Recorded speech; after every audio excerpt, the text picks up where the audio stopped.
Bayangkan satu laluan laut yang sangat sempit, tetapi menentukan nasib ekonomi dunia. Setiap hari, kapal-kapal gergasi yang membawa minyak, gas dan bahan mentah paling penting di muka bumi terpaksa melalui satu kawasan yang namanya sering disebut setiap kali dunia mula bergolak, Selat Hormuz. Ini bukan sekadar laluan biasa. Ini ialah salah satu urat nadi paling penting untuk pasaran tenaga dunia. Kalau laluan ini terganggu, kesannya bukan sekadar kepada Timur Tengah.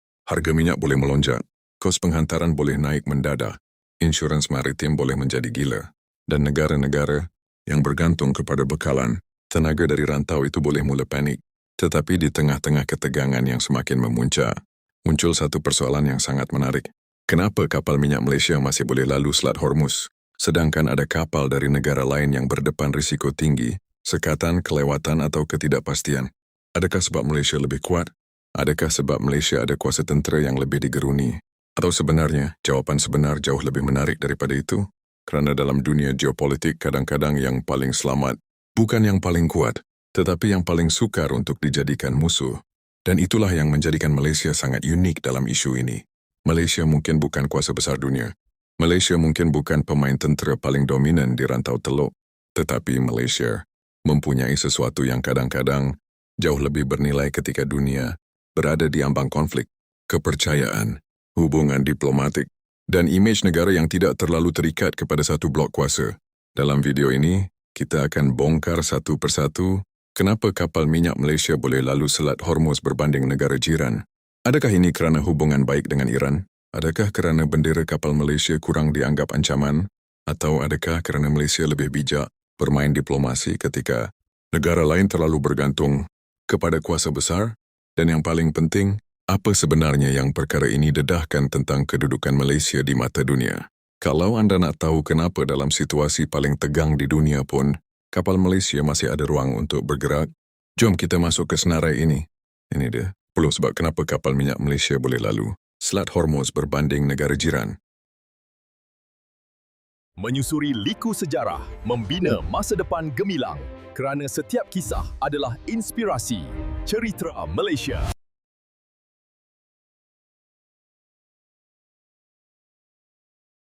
Kalau kita nak faham kenapa sesebuah kapal boleh lalu dengan lebih mudah di kawasan seperti Selat Hormuz, kita kena faham satu perkara yang sangat penting. Laut bukan sekadar laluan perdagangan. Laut juga ialah pentas politik. Dan dalam kawasan yang tegang seperti Teluk Parsi, setiap kapal yang masuk bukan sekadar dianggap sebagai kapal dagang. Kadang-kadang dia juga dilihat sebagai simbol kepada negara, blok kuasa, atau hubungan politik yang dibawanya. Di sinilah kelebihan Malaysia mula kelihatan. Malaysia bukan kuasa tentera besar di Timur Tengah. Malaysia juga bukan negara yang terlibat secara langsung dalam konflik bersenjata di rantau itu. Dan paling penting, Malaysia bukan wajah utama kepada mana-mana blok yang sering dilihat sebagai lawan oleh pihak-pihak tertentu di sana. Ini memberi satu kelebihan besar bila sesebuah kapal dikaitkan dengan negara yang terlalu aktif dalam campur tangan politik, terlalu rapat dengan pakatan tentera tertentu, atau terlalu jelas berpihak dalam konflik serantau. Kapal itu akan membawa lebih banyak beban geopolitik, tetapi Malaysia tidak membawa beban itu pada tahap yang sama.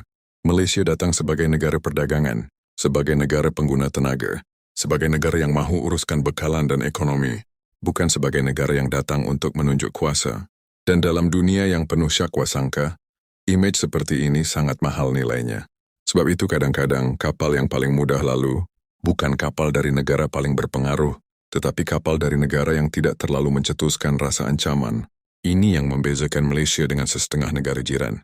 Ada negara jiran yang mungkin dilihat lebih dekat dengan blok keselamatan tertentu, lebih ketara dalam penjajaran strategik, atau lebih mudah ditafsir sebagai sebahagian daripada permainan kuasa besar.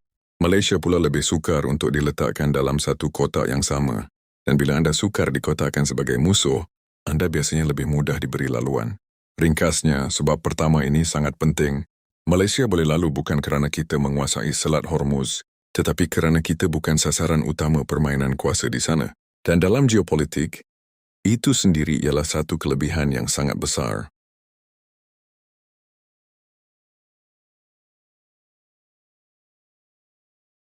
Salah satu sebab besar kenapa kapal Malaysia boleh bergerak dengan lebih selamat di kawasan sensitif seperti Selat Hormuz ialah kerana Malaysia sejak dahulu lagi terkenal dengan satu pendekatan yang sangat berhati-hati dalam dasar luarnya. Malaysia bukan jenis negara yang suka menjerit dahulu, berfikir kemudian. Malaysia juga bukan negara yang terlalu gairah untuk menunjukkan kesetiaan mutlak kepada mana-mana blok kuasa sehingga menutup semua ruang diplomasi dengan pihak lain. Sebaliknya, Malaysia sejak sekian lama membina imej sebagai negara yang cuba mengekalkan hubungan dengan pelbagai pihak, termasuk negara barat, negara Islam, negara Asia dan kuasa-kuasa serantau lain. Pendekatan seperti ini mungkin kadang-kadang nampak kurang dramatik. Tetapi bila dunia memasuki zon bahaya, barulah nilai sebenar pendekatan itu muncul. Dalam krisis Selat Hormuz, masalah sebenar bukan sekadar boleh atau tidak boleh belayar. Masalah sebenar ialah siapa yang masih boleh berunding, siapa yang masih boleh bercakap dengan semua pihak, dan siapa yang masih dianggap cukup neutral untuk diberi ruang. Di sinilah Malaysia mendapat manfaat daripada dasar luar yang tidak terlalu ekstrim. Malaysia tidak terlalu rapat sehingga dilihat sebagai alat kuasa besar, tetapi Malaysia juga tidak terlalu menjauh sehingga kehilangan saluran komunikasi. Ini sangat penting, kerana dalam krisis antarabangsa, negara yang terlalu lantang kadang-kadang kehilangan akses. Tetapi negara yang masih mampu bercakap dengan semua pihak selalunya lebih mudah menyelamatkan kepentingannya sendiri. Dan inilah kekuatan sebenar Malaysia. Bila negara lain terpaksa memilih sisi secara terlalu terbuka, Malaysia sering cuba mengekalkan ruang untuk bergerak di tengah-tengah. Bukan bermaksud Malaysia lemah, tetapi Malaysia faham bahawa dalam dunia perdagangan dan tenaga, terlalu banyak musuh bukan satu kelebihan. Sebab itu, apabila isu Selat Hormuz memuncak, Malaysia masih mempunyai keupayaan untuk mendekati pihak berkaitan tanpa terlalu dibebani sejarah permusuhan yang mendalam. Ini membuatkan kapal Malaysia tidak sekadar membawa minyak atau kargo. Ia juga membawa reputasi sebuah negara yang tidak suka membakar jambatan diplomatik. Dan kadang-kadang, jambatan itulah yang menyelamatkan laluan kapal.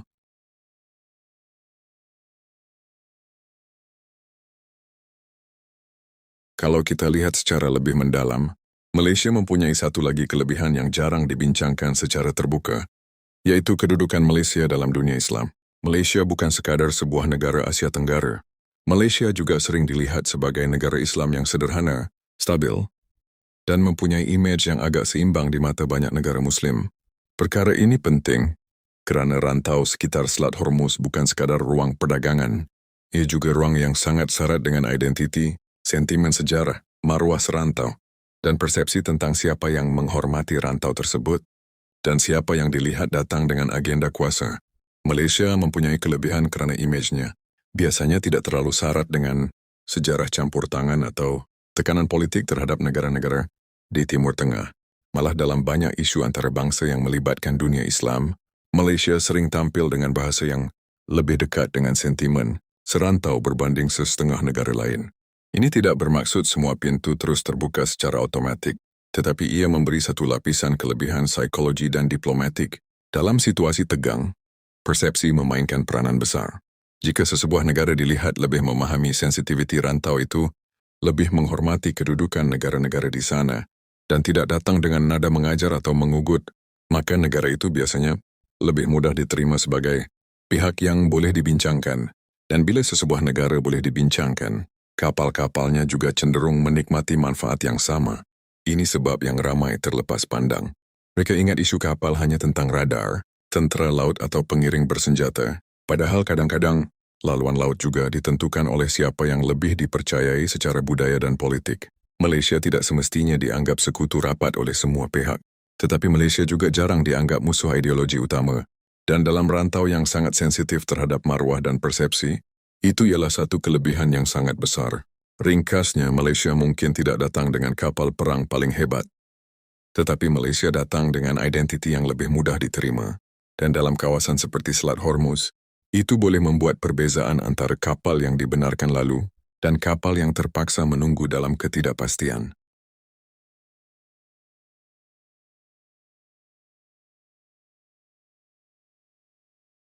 Sekarang kita masuk kepada salah satu sebab yang paling penting.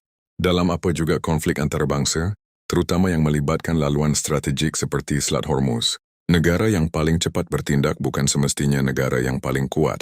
Kadang-kadang, negara yang paling berjaya ialah negara yang masih mempunyai nombor telefon yang dijawab. Dan itulah kelebihan Malaysia. Malaysia masih mempunyai saluran diplomatik yang boleh berfungsi dengan pihak-pihak yang berpengaruh di rantau tersebut. Ini sangat penting. Sebab bila laluan perdagangan mula terganggu, bila syarikat perkapalan mula panik, dan bila pasaran tenaga mula gelisah, keputusan yang menyelamatkan keadaan bukan semata-mata dibuat di laut. Ia juga dibuat di meja rundingan. Ia dibuat melalui panggilan telefon. Ia dibuat melalui kedutaan. Ia dibuat melalui hubungan yang telah dibina bertahun-tahun. Dan inilah yang membezakan negara yang hanya harap keadaan reda sendiri dengan negara yang benar-benar tahu bagaimana melindungi kepentingan mereka. Malaysia nampaknya memahami bahawa kalau pintu sedang dikawal oleh pihak tertentu, kita tidak boleh sekadar berharap dunia akan menjadi baik semula. Kita perlu bercakap dengan pihak yang pegang pintu itu. Itulah realiti geopolitik. Bila laluan seperti Selat Hormuz berada dalam zon berisiko tinggi, anda tidak boleh hanya bergantung kepada undang-undang antarabangsa atas kertas. Anda juga perlu memastikan bahawa di dunia sebenar, kapal anda itu dikenali, difahami dan jika boleh, tidak diganggu. Saluran diplomatik, inilah yang memberi ruang kepada Malaysia untuk melindungi kapalnya dengan cara yang lebih praktikal. Dan inilah satu kelebihan yang tidak semua negara jiran miliki pada tahap yang sama. Ada negara yang mungkin terlalu terikat kepada satu blok sehingga sukar untuk bercakap secara langsung dengan pihak lain.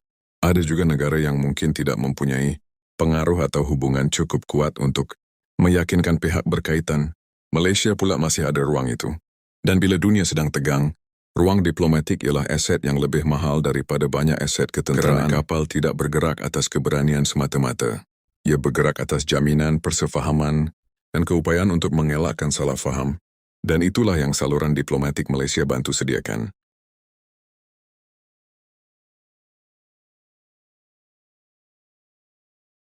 Ramai orang biasa melihat kapal minyak dengan cara yang sangat mudah. Mereka nampak kapal besar. Mereka nampak tangki minyak. Mereka anggap semua kapal itu sama. Tetapi dalam dunia maritim antarabangsa, setiap kapal sebenarnya membawa satu identiti yang sangat kompleks. Dan identiti itulah yang boleh menentukan sama ada sesebuah kapal dianggap selamat atau dianggap berisiko. Apabila sesebuah kapal masuk ke kawasan sensitif seperti Selat Hormuz, pihak yang memerhati tidak hanya melihat apa yang kapal itu bawa. Mereka juga melihat kapal itu berdaftar di negara mana, siapa pemilik sebenarnya, siapa operatornya, siapa syarikat insuransnya, siapa pembelinya, dan kadang-kadang siapa yang berada di belakang rangkaian komersial kapal tersebut. Maksudnya dalam dunia sebenar, kapal Malaysia bukan sekadar kapal yang bendera dia jalur gemilang. Ia juga boleh merujuk kepada kapal yang dikendalikan syarikat Malaysia, dikaitkan dengan perdagangan Malaysia, atau dianggap sebagai sebahagian daripada ekosistem logistik Malaysia. Dan bila identiti ini lebih selamat di mata pihak tertentu, kapal itu akan mempunyai kelebihan. Ini yang ramai tidak sedar. Di kawasan konflik, sesebuah kapal tidak semestinya disekat kerana ia melakukan kesalahan. Kadang-kadang ia disekat kerana siapa yang ia wakili. Jadi bila kapal, Malaysia boleh lalu dengan lebih mudah berbanding kapal tertentu dari negara lain, itu mungkin kerana identiti maritim Malaysia dilihat lebih rendah risiko, kurang simbolik, kurang provokatif, kurang mencetuskan syak. Agar ini sangat penting, kerana dalam zon tegang, pihak yang mengawal tidak semestinya mahu mencetuskan konflik dengan semua orang. Mereka biasanya memilih siapa yang mahu diberi tekanan dan siapa yang lebih baik dibiarkan lalu. Malaysia sering berada dalam kategori kedua, bukan kerana Malaysia tidak penting, tetapi kerana Malaysia tidak membawa beban simbolik yang terlalu berat. Dan dalam geopolitik moden, identiti kapal boleh menjadi sama penting dengan muatan kapal itu sendiri.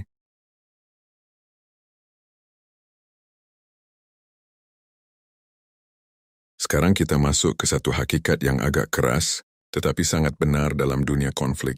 Kadang-kadang kapal tidak dimanggi kerana ia berada. Sebaliknya, kapal diganggu kerana ia berguna sebagai mesej politik. Ini perkara yang ramai tidak suka cakap secara terbuka. Dalam kawasan tegang seperti Selat Hormuz, tindakan terhadap kapal sering membawa makna yang lebih besar daripada sekadar soal perdagangan. Jika sesebuah kapal berasal dari negara yang sangat rapat dengan kuasa tertentu, sangat aktif dalam konflik serantau, atau sangat simbolik dari sudut geopolitik, maka kapal itu menjadi sasaran yang lebih bernilai dari sudut message. Kalau kapal itu diganggu, dunia akan nampak, media akan lapor, pasaran akan panik, dan message politik akan sampai. Tetapi Malaysia tidak membawa nilai simbolik yang sama. Malaysia bukan muka utama dalam konflik rantau Teluk. Malaysia bukan sasaran utama untuk dihantar mesej keras. Malaysia juga bukan negara yang kehadiran kapalnya akan memberi impak propaganda sebesar kapal-kapal dari negara tertentu. Ini satu kelebihan yang sangat besar. Sebab dalam konflik, pihak yang mahu menunjukkan kuasa biasanya akan memilih sasaran yang memberi pulangan politik paling tinggi. Dan kapal Malaysia biasanya tidak memberikan pulangan simbolik sebesar itu. Maka dari sudut kalkulasi politik, kadang-kadang lebih mudah untuk membiarkan kapal Malaysia lalu. Ini bukan kerana Malaysia tidak penting. Sebenarnya sebaliknya, Malaysia penting sebagai rakan perdagangan, pembeli, dan negara yang masih boleh dijaga hubungannya.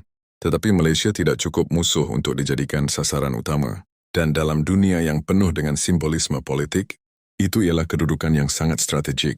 Sebab itu, kadang-kadang kelebihan sesebuah negara bukan pada keupayaan menyerang, tetapi pada hakikat bahawa terlalu sedikit manfaat untuk orang lain menyerangnya.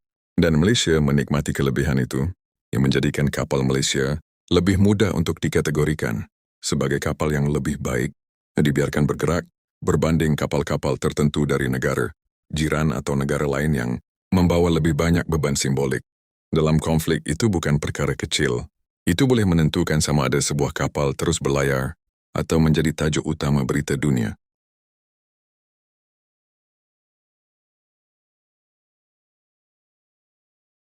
Ini salah satu kekuatan Malaysia yang sangat penting, tetapi sering disalahfaham. Ramai orang fikir bila sesebuah negara berdepan krisis antarabangsa, ia mesti memilih satu daripada dua jalan, sama ada terlalu idealistik atau terlalu mementingkan diri. Tetapi Malaysia sering cuba bermain di tengah.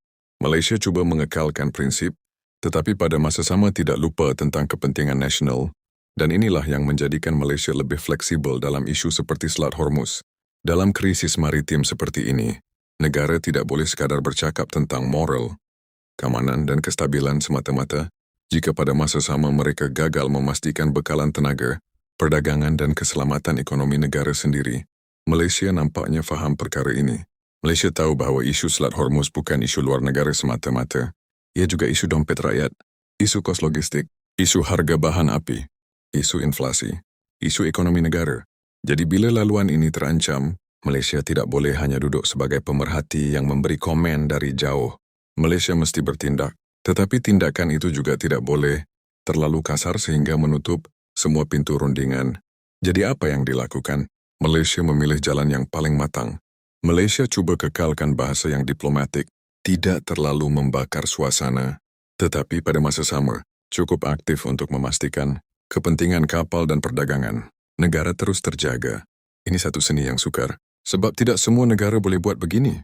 Ada negara yang terlalu cepat menunjukkan keberanian politik, tetapi akhirnya membayar harga ekonomi yang mahal. Ada pula negara yang terlalu takut bertindak, sampai kepentingan mereka terabai. Malaysia cuba mengelak kedua-dua perangkap itu, dan hasilnya Malaysia masih ada ruang untuk melindungi laluan kapalnya tanpa perlu menjadi pemain paling agresif di rantau itu. Inilah beza antara negara yang hanya mahu nampak tegas dengan negara yang benar-benar faham bagaimana melindungi kepentingan sebenar rakyatnya. Dan dalam konteks Selat Hormuz, itulah sebab kenapa Malaysia mempunyai kelebihan yang tidak boleh dipandang kecil.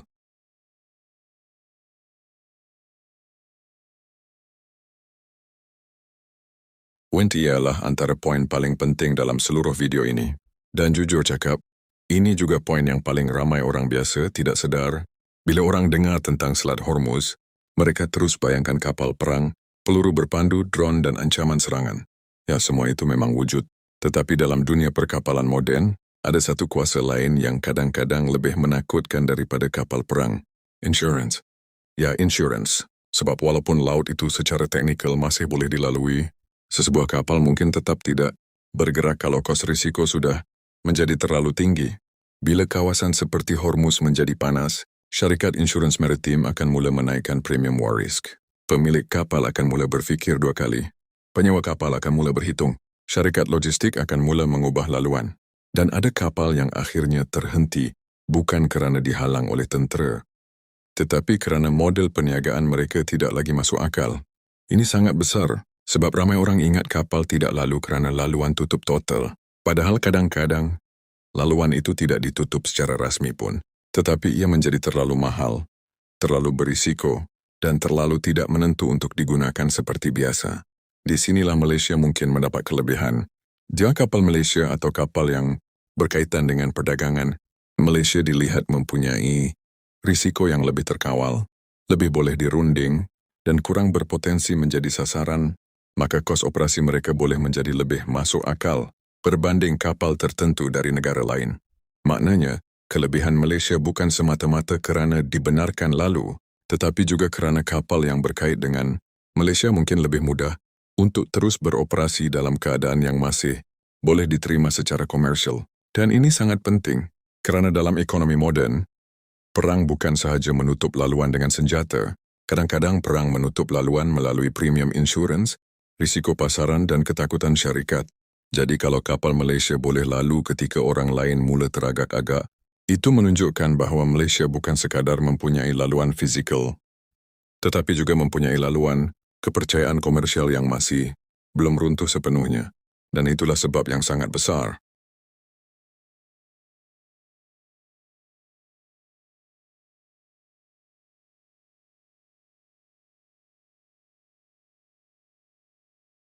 Sekarang kita masuk ke ranking kedua. Dan ini ialah sebab yang sangat praktikal. Kadang-kadang, sesebuah negara boleh bertindak lebih pantas bukan kerana ia lebih hebat, tetapi kerana ia terpaksa. Malaysia tidak mempunyai kemewahan untuk memandang ringan isu Selat Hormuz. Kenapa? Kerana laluan ini terlalu penting kepada ekonomi moden.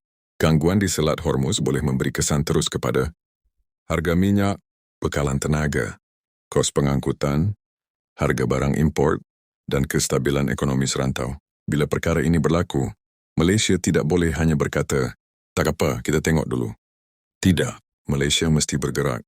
Sebab jika Malaysia lambat, kesannya akan terasa sampai ke peringkat rakyat biasa. Kos logistik boleh naik, tekanan harga boleh bertambah, industri boleh terjejas, dan akhirnya rakyat akan menanggung akibatnya. Ini menjadikan kerajaan, pemain industri, syarikat tenaga, dan sektor perkapalan Malaysia lebih terdorong untuk bertindak awal. Mereka tidak boleh tunggu keadaan menjadi lebih buruk. Mereka perlu cari jalan. Mereka perlu buka saluran. Mereka perlu dapatkan jaminan. Mereka perlu lindungi laluan. Dan bila anda mempunyai motivasi yang cukup besar, anda biasanya akan lebih serius dalam mencari penyelesaian. Inilah sebab yang sangat penting. Setengah negara mungkin melihat isu ini sebagai salah satu daripada banyak isu serantau. Tetapi bagi Malaysia, ia mempunyai implikasi ekonomi yang sangat nyata. Jadi Malaysia bukan sekadar bernasib baik kerana kapalnya masih boleh lalu. Sebaliknya, Malaysia mungkin berjaya kerana Malaysia benar-benar ada insentif besar untuk memastikan perkara itu berlaku. Dan inilah hakikat dalam geopolitik. Negara yang paling cepat menyelesaikan masalah biasanya ialah negara yang paling banyak akan rugi jika masalah itu dibiarkan. Malaysia tahu risikonya terlalu besar. Jadi Malaysia tidak ada pilihan selain bergerak lebih awal, lebih bijak dan lebih serius. Dan hasilnya, kapal Malaysia mempunyai kelebihan yang tidak semua negara jiran dapat nikmati dalam kadar yang sama.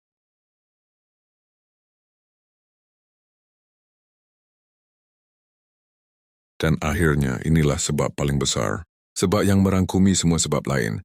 Sebab sebenar kenapa kapal minyak Malaysia boleh lalu Selat Hormuz berbanding negara jiran ialah kerana Malaysia masih mempunyai satu aset yang sangat mahal ketika dunia sedang tegang. Kepercayaan. Ya, dalam dunia yang semakin berpecah, semakin dipenuhi blok kuasa, sekatan syakwasangka dan konflik proksi, kepercayaan ialah mata wang yang jauh lebih bernilai daripada yang ramai sangka. Malaysia mungkin bukan negara paling berkuasa. Malaysia mungkin bukan negara paling kaya. Malaysia mungkin bukan negara paling digeruni. Tetapi Malaysia masih mempunyai reputasi sebagai negara yang dalam banyak keadaan masih boleh diajak bercakap, dan itu sangat besar. Sebab bila kapal masuk ke kawasan panas seperti Selat Hormuz, perkara paling penting bukan hanya kekuatan enjin, saiz tangki atau nilai kargo. Perkara paling penting ialah Adakah pihak di sekeliling percaya kapal ini patut dibiarkan lalu dan kepercayaan itu tidak dibina dalam sehari? Ia dibina melalui dasar luar yang berhati-hati, hubungan yang tidak terlalu memusuhi semua pihak, image negara yang tidak terlalu agresif, dan kebijaksanaan untuk menjaga maruah sendiri tanpa menutup semua pintu. Malaysia masih mempunyai semua itu, dan inilah yang membezakan Malaysia dalam dunia moden. Negara yang terlalu cepat memilih permusuhan akan akhirnya mendapati bahawa banyak pintu tertutup untuk mereka. Tetapi Malaysia, sekurang-kurangnya buat masa ini, masih berjaya mengekalkan kedudukan sebagai negara yang tidak terlalu mudah dianggap ancaman. Dan bila anda tidak terlalu mudah dianggap ancaman, anda lebih mudah diberi laluan. Itulah intinya. Bukan kerana Malaysia paling hebat, tetapi kerana Malaysia masih cukup dipercayai untuk tidak dilayan seperti musuh utama. Dan dalam dunia yang semakin keras itu ialah satu kelebihan yang sangat besar. Jadi kalau anda mahu satu jawapan paling ringkas untuk seluruh video ini, jawapannya ialah kapal Malaysia boleh lalu Selat Hormuz bukan kerana kita paling gagah, tetapi kerana dalam krisis ini, Malaysia masih ada nilai yang sangat mahal, kepercayaan. Dan kadang-kadang, kepercayaan itulah yang lebih berkuasa daripada kapal perang. Jadi sekarang kita faham, bila orang bertanya, kenapa kapal minyak Malaysia boleh lalu Selat Hormuz berbanding negara jiran? Jawapannya bukan semudah, sebab Malaysia kuat. Tidak, jawapannya jauh lebih menarik. Kerana dalam dunia sebenar, laluan laut tidak hanya ditentukan oleh kekuatan tentera, ia juga ditentukan oleh diplomasi, oleh reputasi, oleh hubungan, oleh persepsi, dan oleh keupayaan sesebuah negara untuk tidak menjadikan dirinya musuh kepada terlalu ramai pihak dalam satu masa. Dan itulah kelebihan Malaysia. Malaysia mungkin tidak menjerit paling kuat di pentas dunia, tetapi kadang-kadang negara yang paling selamat ialah negara yang paling tahu bila perlu bercakap, bila perlu diam, dan bila perlu menjaga hubungan. Persoalannya sekarang, sampai bila Malaysia boleh mengekalkan kelebihan ini? Kalau dunia semakin berpecah kepada blok-blok kuasa yang semakin keras, adakah Malaysia masih mampu kekal neutral? Atau satu hari nanti Malaysia juga akan dipaksa memilih sisi? Itulah persoalan besar yang mungkin akan menentukan masa depan negara kita. Kalau anda suka video seperti ini, video yang bongkar politik, sejarah, ekonomi dan rahsia di sebalik apa yang berlaku di dunia, jangan lupa like, komen, dan subscribe channel Seritera Malaysia. Sebab di sini kita bukan sekadar bercerita, kita bongkar apa yang ramai orang nampak, tapi tak semua orang faham. Saya jumpa anda dalam video yang seterusnya. Terima kasih atas sokongan anda. Bersama kita bina semangat Malaysia.